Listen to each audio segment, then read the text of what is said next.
Kisah perempuan mendapat uang segepok saat sungkeman pada momen Lebaran 2021 menarik perhatian warganet.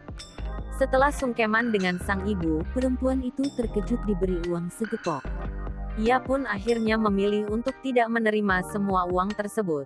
Kisah yang diunggah akun TikTok @wuhani, Sabtu, tanggal 15 Mei tahun 2021. Pengunggah tak mengambil semua uang pemberian ibunya karena sudah bekerja. Dirinya hanya mengambil uang Rp500.000 karena tak enak hati jika menolak pemberian sang ibu. Perempuan yang mendapat uang segepok itu bernama Wendeling, 18, asal Palu, Sulawesi Tengah. Setelah lulus SMA pada 2020 lalu, Wen memilih untuk fokus pada bisnisnya. Sehingga, dirinya tak mengambil semua uang itu karena sudah mempunyai penghasilan sendiri.